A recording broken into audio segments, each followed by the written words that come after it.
አድበስብሶ የሚቀብረው በምን ምክንያት? በዛ ላይ ከቢሮ የተላከው ቪዲዮ ተንበርክካ ሽንት ቤት ውስጥ ሰው ተንበርክኮ ይታነቃል። እዚህ ጋር ባለ ገመድ ማለት ማንም ሊያምን የማይችለው ነገር ሰው ጉዳዩ እንዲጣራ ልጅቷ ፍትህ እንድታገኝ ቤተሰቦቿን ምላሽ እንዲሰጣቸው ካልተባበርሽ አንቺም ያውንሽ ማለት ነው።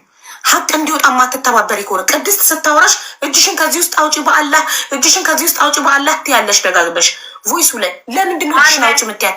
አንቺ ልላክልሽ ዋትሳፕ ላይ ቅድስት ሪከርድ ያደረገች ላኪልኝ። ቅድስት እኮ ያወራችኝ እኔ ያክስቷ ልጅ ወይ ሰፈራቸው ልጅ የምታወራኛለች ሌላ ቅድስት የምታወራኛለች ቅድስት አሁን ልላክልሽና ያው የራስሽ ድምፅ ራስሽ ስለ 6,000 ሪያል ስለ አስክሬን መላኪያ የምታውሪው እራስሽ። አሁን አንቺ እኮ ገንዘቤን እየጨረስሽልኝ እዚህ ጋር መተሽ ወረቀቱን ልላክልሽና ወረቀቱን ማንበብ ትችያለሽ እኮ ሙሉ ዶክመንቶች አሉ እኮ። ጀንቱ አታሉኛል የምትይ ከሆነ ሁለተኛ ነገር ደግሞ ማለት ነው አንድ ሰው ለማይችለው ነገር ኃላፊነት አይወስድም። ሶስተኛ አስክሬኗን 6,000 ብር ለአስክሬን ለሬሳ ሳጥን 6,000 ሪያል ላኩ ያልሽበት ድምፅ አለ እኔ ጋ የተቀዳሹ ተልኳል እኮ አካውንት ቁጥር እኮ ተልኮላቸዋል። ታዲያ ለአስክሬን 6,000 ሪያል እንድትጠይቅ የጠየቀሽ ማን ነው?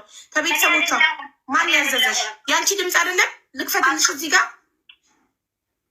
ሀቢባዬ እቺ ልጅ አካውንት ቁጥር የተላከበት በአባይነሽ እንደሚወጣ ሙሉ ፎርም ወረቀት አለ እኮ።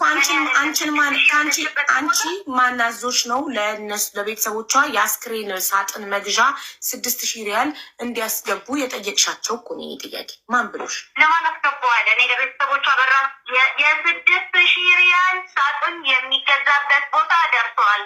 ከዚህ በኋላ የሚቀጥለው ወደ ኢትዮጵያ የሚመጣ ስኬት ብቻ ነው የቀረው ያልኳቸው። ታዲያ ላስገቡ አይደለም የ6,000 ሪያል ሳጥን መግዣ ቦታ ከዛ አካውንት ነበር ተላከላቸው። ምንም የተቀናበረ ነገር የለም። ከቅድስት ጋር ስታወሩ ቅድስት ሪከርድ አድርጋሽ ነው አሁን እየነገርኩሽ ያለሁት። አካውንት ቁጥር የተጻፈበት እሺ። መዲና ካርዱ ሊዘጋብኝ ምልክት እየሰጠኝ ነው። እና ቲክቶክ ላይ ምላሽ ትች ካለበለዛ እንደላኩልሽ ዋትሳፕ ላይ ፎቶሽ፣ ፓስፖርት ኮፒሽ፣ አይዲሽ ሁሉ ነገር አለ። ሰው ፎቶሽ ከመለጠፉ በፊት መጠሽ ቪዲዮ ሰራለ ምላሽ መስጠት የምትፈልጊ ከሆነ ምላሽ ስጪ። ካለበለዛ ፎቶሽን ለጥፊ ቪዲዮ ሰራለሁ። ኤጀንቱ አታለለኝ ያልሽው ተባብራችሁ ካልሆነ ኤጀንቱን ታጋልጫለሽ፣ ኤጀንቱን ታመጫዋለሽ። ኤጀንቱን የማምጣት ግዴታ አለብሽ።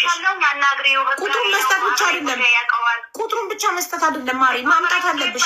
ደውለሽ አንቺ ልታመጪው ይገባል። ለምን አንቺ ነሻ ውክልና ፈርመሽ ኃላፊነት የወሰድሽው። አንድ ሰው ኃላፊነት ሲወስድ ቮይስ አድርጌላቸዋለሁ እየመለሱ አይደለም። ተነጋግራችሁ ነው የሰጠሽኝ። ቮይስ አይመልሱም። ደወልኩኝ አይመልሱም። ደወልኩ አይመልሱም። ቁጥራቸውን እንደሰጠሽ ነግረሻቸዋል። ለዛ ነው የማያነሱት። እንደዛ ይሆናል ያደረጉኛ እኮ። እንደዛ ካደረጉሽ ኃላፊነቱን ውሰጂና አምጫቸው። የማምጣት እነሱን አንቺ ኃላፊነት አለብሽ ላምጣቸው። እኮ ውጭ ሀገር ነው ያለሁት፣ ሰው ቤት ነው እኮ ያለሁት እኔ እኮ። ታዲያ እሺ የአንቺ ፎቶ ሲለጠፍ እነሱ ይመጣሉ። አንቺ ነውልሽ የአንቺ ፎቶ መዲና እናንተ አውሩዱልኝ ብዬ ቁሜ ልለምን ኖ ትመጭና አንቺ ለቤተሰቦቿ ማስረዳት ኃላፊነት አለብሽ። አምነውሽ ውክልና እስከሰጡሽ ድረስ አምነውሽ የልጃችንን አስክሬን እንዲላክ እንድታደርጊ ብለው ስምሽ ተጠቅሶ ፈርመሽ ውክልና ወስደሻል። ለወሰድሽው ውክልና ኃላፊነት ሊሰማሽ ይገባል። ቤተሰብ አምኖሽ ነው ለአንቺ ኃላፊነት ሰጠሽ። ውክልና ግን ተቀበለ የነበረ ኤጀንትና ኤምባሲ ተነጋግረው ነው እኮ። አንቺ ውክልናውን ብቁ ካልሆንሽ አስክሬኑን ለማስላክ ብቁ ካልሆንሽ ለምን ከቤተሰብ ውክልና ትወስጃለሽ? ለምን ስምሽ ይሰፍራል ውክልናው ላይ? ለምን? ይህ እኮ ትልቅ ኃላፊነት እኮ ነው። ይሄን ነገር ይችላል አይችልም ብሎ ማረጋገጥ የነበረው እኮ ኤምባሲ ወይም ደግሞ ኤጀንቱ ነበረ። እኔ አላውቅም። አንቺ ኃላፊነት ወስደሽ አንቺ ስም እኮ ነው ያለው እዛ ላይ እንዴ። መዲና እኮ ነው የአንቺ ስም እኮ ነው የተባልሽውን ዝም ብለሽ ታደርጊያለሽ። አሁን ገድያለሁ የሚል ወረቀት መጥቶልሽ ፈርሚ ብትበይ ትፈርሚያለሽ። እንዴት አንድ ሰው የማይችለውን ነገር አለማወቅ ከተጠያቂነት አያድንም። ማሬ አለማወቅ ከተጠያቂነት እኮ አያድንም። አሁን አንቺ ለምንድን ነው እዚህ ጋር መተሽ ምላሽ መስጠት የፈራሹ? እሱን አስረጅኝ። እሱን ብቻ መልሽልኝ። ለምን የሰጠሁት ሪከርድ ሙቤ ጋር አለ። ጥያቄውን መልሽልኝ። ለምንድን ነው እዚህ ጋር መተሽ እናትየው አሉ? ለምንድን ነው እዚህ ጋር መተሽ ለእናትየው ምላሽ መስጠት የፈራሽበት ምክንያት ምንድን ነው? ባጭሩ ምንድን ነው? ካልፈራሽ ነው ውስጣ ውስጥ ሌባ ነው ውስጥ የሚሄደው። እኔ ሌባ አይደለሁም በውስጥ የማወራው። ስለዚህ አንቺ ንጹህ ሰው ከሆንሽ ማሬ መተሽ እዚህ ጋር ለእናትየው ጥያቄ ሲጠይቁሽ እያንዳንዱን ጥያቄ ለእናትየው በትህትና የመመለስ ኃላፊነት አለብሽ። አምነውሽ ውክልና ለአንቺ የልጃቸውን አስክሬን ከሳውዲ አስጨርሰሽ እንድትግላቸው። እንደገና ሳውዲ ደግሞ ትኩስ ሬሳ ቢሮ ውስጥ የሞተ ሬሳ የሞተች እህታችን ዝም ብሎ ሸፋፍኖ አይቀብርም። አስክሬን ሳይመረመር ቤተሰብ ሳይፈቅድ እንዴት ነው በ20 ቀን ውስጥ አድበስብሶ የሚቀብረው? በምን ምክንያት? በዛ ላይ ከቢሮ የተላከው ቪዲዮ ተንበርክካ ሽንት ቤት ውስጥ ሰው ተንበርክኮ ይታነቃል። እዚህ ጋር ባለ ገመድ ማለት አይችልም። ምክንያቱም ሻሹ ሊያንቃትም አይችልም። ሲጀመር ገመድ አይደለም፣ ቦታው ረጅም አይደለም። ይገነጠላል። ስትፈራገጥ ነገርየው ይገነጠል ነበር። ስትፈራገጥ አይችልም ነገርየው ራሱ ቁጭ ተብሎም አይሞትም እንጂ የሰው ልጅ መንጠልጠል አለበት ነፍሱ እንዲወጣ። እንደገና ነፍስ ሲያስጨንቀው አንድ ሰው ተሰቅሎ የሚሞተው ላይ ወንበር ላይ ይቆምና ገመድ አስሮ ከዛ ወንበሩ ላይ ቆሞ ወንበሩን በእግሩ ይመተዋል። ከዛ አየር ላይ ይንጠለጠላል። ራሱን ለማዳን ቢንፈራገጥም እድል የለውም። ለምን? የሰው ልጅ መጀመሪያ መሞት ይፈልጋል አይደለ? በሆነ ነገር ተበሳጭቶ ከዛ በኋላ ከጀመረው በኋላ መዳን ይፈልጋል። አሁን መርዝም ከሆነ ከጠጣ በኋላ ራሱን ለማዳን ይጠራል፣ ለማስመለስ ይንፈራፈራል። ገመዱንም ከሆነ ለማውጣት ይታገላል። ለምን? ነፍስ ናታ፣ አትችሉም፣ ይጨንቃል ሲያፍን።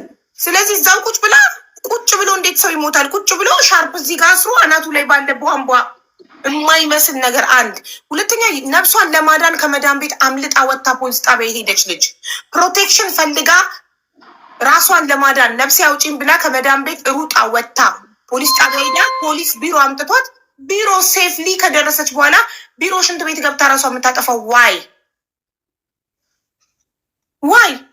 እንዴ?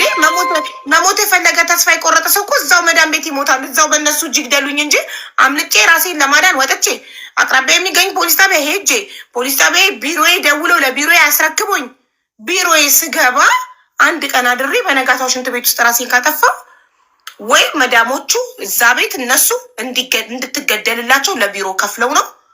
ምክንያቱም አንቺ ቡዳ ነሽ፣ ልጃችንን የበላሽው አንቺ ነሽ፣ አንቺን ስንገልሽ ብቻ ነው ልጃችን ይድናል የተባልነው ነው ያሉት ሰዎቹ። ልጃቸው እንዲድን እሷ መሞት አለባት ቡዳ ናት ስለተባለ። ስለዚህ ይቺ ሰው ራሷን ለማዳን እነሱ ልጃቸውን ለማዳን እንዳይገሏት ራሷን ለማዳን ከመዳን ቤት ጠፍታ ፖሊስ ጋር የሄደች ሰው እንግዲህ ከነነብሷ ሀገሯ ለመግባት ነው አይደለ? ከመዳን ቤት ወጥታ ሌላ ቦታ አልሄደችም እኮ። አበሻ ፈልጋ ኢጃዛ ቤት እኮ አልሄደችም። ከመዳን ቤት ሩጣ ወጥታ እኮ አባይነሽ ፖሊስ ጣቢያ ነው ሄደችው። ፖሊስ ጣቢያ ሄዳ ከዛ በኋላ ደግሞ ሞታ ለቤተሰቦቿ ሬሳዋን ላኩልን እያሉ በ20 ቀን ውስጥ ትኩስ ሬሳ አጣድፈው የሚቀብሩት የቤተሰቦቿን ውክልና ለመዲና ይላኩ። የሁለቱ 80 ጊዜ ነው የሚደወልባት። እንዲህ በይ እያሉ 80 ጊዜ የሚደውሉባት ቤተሰቦቿ አስክሬን እንዲላክላቸው ለመዲና ውክልና ልከው ውክልናው ኢግኖር ተደርጎ ትክክለኛ ህጋዊ ውክልና ውጭ ጉዳይ ማህተም ያለው ልከውላት ለመዲና እሱ ኢግኖር ተደርጎ ያለ ፈቃዳቸው ልጃቸው በ20 ቀን ውስጥ ትኩስ ሬሳ አስክሬኗ ሳይመረመር ቤተሰብ ሳይፈቅድ እዛው የምትደባብሶ የምትቀበረው ለምንድን ነው? እንዲህ ነገር ዝም ከተባለ እኮ ነገ እህቶቻችን ያልቃሉ እኮ በየጓዳው ማንም ሳይጠቅ። ሀቢባ ሌላ ደግሞ እንድትረዱ የሚፈልገው ሽንት ቤት ውስጥ እኮ የሲንክ አለ አይደለ? ሲንክ እኮ አለ። ልጅቷ ሻርብ የታሰረበት አጠገብ ሲንክ አለ። ሰው ነፍሱ ሊወጣ ሲጣጣር ብዙ ሰው አይታችሁ ከሆነ ገመዱን ለመፍታት ይታገላል፣ ከአንገቱ ላይ ለመፍታት ይታገላል። አጠገባ ባለው የሽንት መቀመጫ ሲንክ ላይ እግሯን እንኳን አቁማ ራሷን ማዳን ትችላለች። ይሄ ፈጽሞ ቀና ማለት ትችላለች። ቀና ካለች ይቆማል። ይሄ ፈጽሞ የተደረገ ሴራ ነው እንጂ እንግዲህ ሚችል ስምምችላት አቦ ወላይታ ሚችል አንቺ ንገሪያት። በአረብኛ ነገረቻት አይደል? በትንሽ አረብኛ። ስለዚህ እንትና የነገረቻትን ሩማ አዳ ኢትዮጵያ ሞት አና ከዛስ አና ብሎ በር በአረብኛ ምንድን ነው? መገፍትሮ መግባት በአረብኛ ምንድን ነው? እሷን ቃል የነገረችሽን ንገሪ። በር ምንድን ነው በአረብኛ? በር ነው። ለምን ትነግራታለሽ መዲና? ለምን ትነግራታለሽ? እቺ ልጅ በቃ ሀቡዬ ፕሊስ፣ እቺ ልጅ አናስጨንቃት። እቺ የምታውቀው ነገር የለም። በይ ተብላ ነው ይሄን ደምድሙት ፕሊዝ። እቺ የምታውቀው ነገር የላትም። እንዳውም ያየቻት ማሙ ቀደም ነገርኳችሁ እኮ እቺ ልጅ ዋሻ አደርጓታል። ታዲያ የማታውቀውን ነገር ሩማናት የነገረችኝ እንደ ምስክርነት ሊያደርጓት ነው። አውቀው ሊጠቀሙባት ነው። እኛ እንዳውም ፕሮቴክት ማድረግ አለብን። ይቺ ልጅ ሰዓት ነው የሞተችው። እቺ ልጅ አንድ ነገር ብትሆን እነዚህ ሰዎች ጉሮሯቸውን ማነቅ አለብን። ሰላም ጤና ይስጥልኝ እናት። ኤምባሲ ሄደሽ ሁላችሁም ሰላም ብያለሁ። ሀቡ እኔ የአገሯ ልጅ ነኝ፣ የወሊሶ ልጅ ነኝ። ምክንያቱም የእሷ ቤተሰብ የአጎት የእሷ ዘመዷ የሚባል ሁሴን የሚባል ልጅ ነው። የአንድ ሰፈር ልጆች ነን ከሱ ጋር። ሰላም ይሄ ነገር ተፈጠረ ምናምን። ይሄ ነገር የተነገረኝ ሀቡ ልክ ልጅቷ እንደሞተች የዛሬ ወር ምናምን ነው። ገብቶሻል? ከዛ ሲነገረኝ ወሳብ ላይ እሺ እኔ መረጃ አምጡልኝ ከኢትዮጵያ ሙሉ መረጃ አምጥታችሁ ሰጥታችሁኝ እስከ ኤምባሲ ድረስ ይሄዳለሁ ያለውን ነገር አልኳቸው። እኔ እንደ ሀገር ልጅ ነው። ገብቶሻል? ከዛ በኋላ እሺ ብዬ እኔ ወደ አላኩልኝም። በቃ እኔም ደውዬም አልጠየኳቸውም፣ ታውኩት። በቃ እነሱም ያለ ነገር ምንም ተረሳስቷል ማለት ነገሩ። ከዛ ከ3 ቀን በፊት የልጅቷን ፎቶ ሙታለች ብሎ በየሚዲያ ሲያዞሩት እንዲህ ደነገጥኩኝ። ታውቂያለሽ? ከእንቅልፌ ተነስቼ ምንድን ነው የተፈጠረው ስላቸው ምንም የሰፈር ልጆች ደውዬ ስጠይቃቸው ሰላም ሙታለች እኮ ብሎ ተብሏል ምናምን ነገር ሲሉኝ ቀጥታ እኔ ሄድኩኝ ወደ ኤምባሲ ነው ሀቡዬ ገባሽ? ወደ ኤምባሲ ሂጄ አረጋገጥኩኝ። ሳረጋገጥ አሁን እንደሞተች ከኢትዮጵያም ደግሞ ይኸውልሽ አንድ አሁን እነሱ ነጥብ የያዙብኝ ነገር እነሱ በሌላ ቦታ ነው የሄዱት። ይሄ በዘረኝነት ምናምን ነገር እኔ የለሁበትም። ሀቡ ገብቶሻል? እኔ አንድ ነገር ልንገርሽ፣ እኔ ልጅቷ የሀገሬ ልጅ ናት፣ ግዴታዬ ነው። ይሄ የሀገሬ ልጅ ባትሆን እህቴ ናት፣ ግዴታዬ ነው። ገብቶሻል? ኤምባሲ ውስጥ ገባው። ኤምባሲ ውስጥ ሰላም ስንናገር ማለት ነው ስንናገር እውነተኛውን መንገድ እንጂ ወደ ዘር ወደ ሃይማኖት እንዲኬድ አልፈልግም ማለት ነው። አንቺ እኮ ለእኔ ነው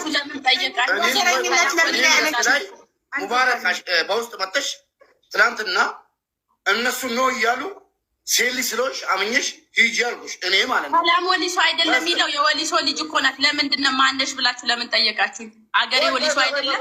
እኔ በስም አላምንም። ምን የጎንደር ልጅ ሁኚ ከፈለግሽን ደግሞ ኤርትራ ልጅ ከሀገር ውጭ ማለት ነው። እኔ ችግር የለኝም ከእንደዚህ ያለ ነገር። ሂጂ ተባልሽ ሄድሽ፣ ዘመን ልኮኛለሽ። እኔን ነው እኮ በውስጥ በኩል ሙባረክ ልጅቷ እንድትቀበር ባሏ ውክልና ሙሉ በሙሉ ሰጥቷል ስትይ ተስፋ ቆረጥኩ።